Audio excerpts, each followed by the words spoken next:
एक बात अपने जीवन में सदा उतार करें।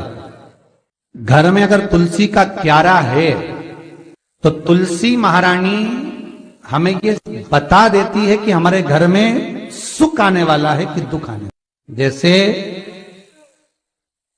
शनि अपना प्रकोप दे रहा है या शनि उतर रहा है, ये किसी से पूछने की जरूरत नहीं पड़ती, अपने आप मालूम पड़ जाता।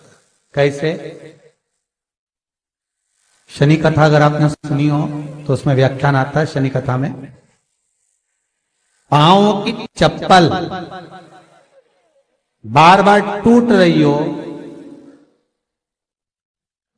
कमर से नीचे जो वस्त्र पहने हो वो फट रहे हो, कहीं पजामा है, धोती है, आदि वस्त्र हैं, कपड़े हैं, वो अपने आप फट। आज के जमाने में तो फटे फटाए पहनते हैं लोग, फैशन। उसकी गारंटी नहीं है, उसका हम वर्णन नहीं कर रहा। हम जब पहनते हम समझ जाते हैं इसको शनि तो ऑलरेडी लगा ही हुआ।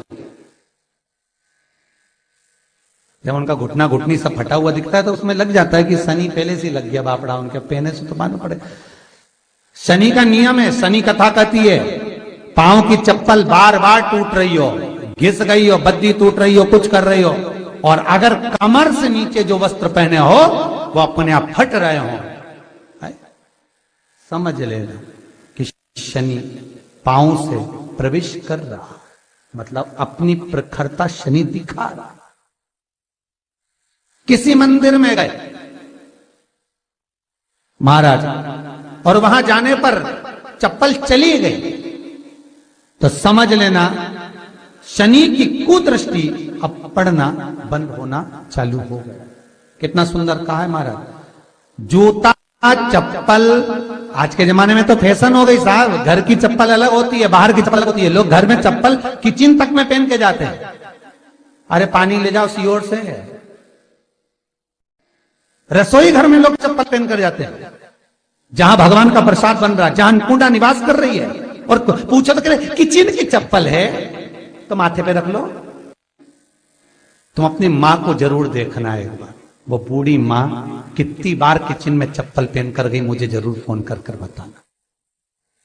बूढ़ी मां रसोई घर में आज भी बिना चप्पल के जाती है, और बहुओं की कहीं एड़ी नहीं फट जाए, ठंड नहीं बैठ जाए, इसलिए ये रसोई घर तक में चप्पल पहन कर जाती है। सूर्य नारायण की कथा पढ़ना, शनि महाराज की कथा पढ़ना, और गरुड़ पुराण की कथा पढ़ना, जिन जिन कथाओं का हम व्याख्यान कर रहे हैं उसको पढ़ना जरूर हो। क्या लिखा है? घर के अंदर जब चप्पल जाती है, रोग, बीमारी, कष्ट, तकलीफ चालू हो जाती है। तुमने चप्पल क्यों पहनी? ठंड नहीं बैठ जाए, रोग नहीं बैठ जाए। घर के अंदर उतना बढ़ गया, एक कालीन बिछा दो, एक दरी बिछा दो, मोटा आसन बिछा दो, जिस पर तुम चल लो। जरूरी है कि कई कई लोगों को तो हमने ये भी देखा कि कालीन पर भी चप्पल पहन के चलते, और ब्राह्मणों को भोजन परोस रहा है, गुरुजन को भोजन परोस रहा है, ठाकुर जी की थाली बना रहा है, ठाकुर जी का थाल लगा रहा है, तो भी चप्पल है पांव में। तेरा क्या होगा रे कालिया, क्या होगा? विचार तो करो। देह पड़ी रे जाए यहीं पर, फिर कुंडल और नगीना, क्या हरि नाम नहीं तो जीना। अभी भी सुधर जाओ रे, अभी भी सुधर जाओ, नहीं सुधरो तो सिधर जाओ रे। या तो सुधरो नहीं तो सिद्धरो, थोड़ा सुधरो। रसोई घर में अन्नपूर्णा रहती है।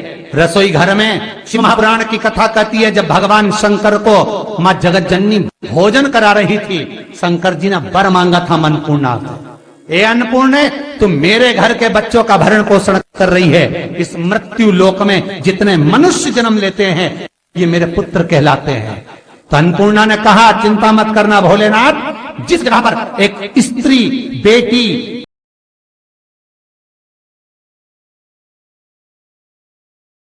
उस जगह पर मैं अन्नपूर्णा उसके शरीर में प्रवेश करूंगी, और वो रसोई घर नहीं होगा, वो मेरा और तुम्हारा मंदिर कहलाएगा।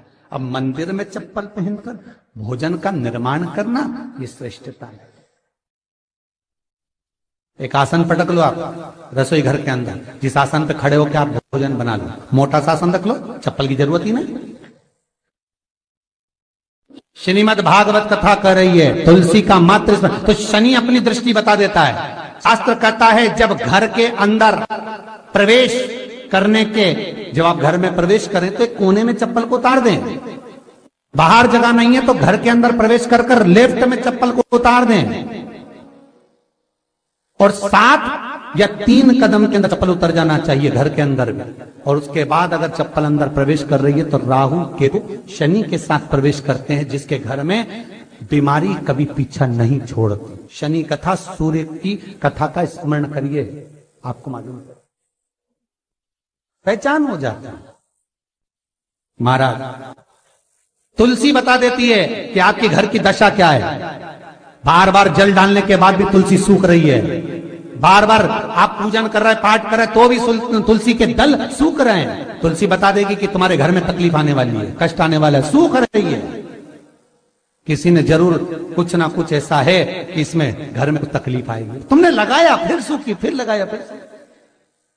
तुलसा महारानी बता देती है कि कष्ट है, और जिस गमले की तुलसा घेर घमोर हो फलित समृद्धि खुद बढ़ती चली। जिन शंकर भगवान को आप जल चढ़ाते हो, जिन ठाकुर जी से आप लाड लड़ाते हो, जिन भगवान कृष्ण का आप स्मरण करते हो, राधा रानी का आप नाम जाप करते हो, जिस परमात्मा का आप भजन कर रहे हो, कीर्तन कर रहे हो, नाम जाप कर रहे हो, नाम स्मरण कर रहे हो, उससे तुम्हारा एक संबंध होना चाहिए, एक रिश्तेदारी होना चाहिए। और उससे जब तुम्हारा कोई संबंध रहेगा, उससे जब तुम्हारी कोई रिश्तेदारी रहेगी, तो उस रिश्तेदारी में जैसे ही आपके प्राण छूटे, और छूटते से ही आप जब गए,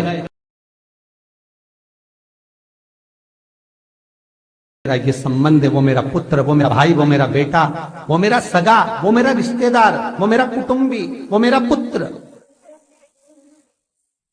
जब कहोगे तो तुरंत प्रवेश हो जाए।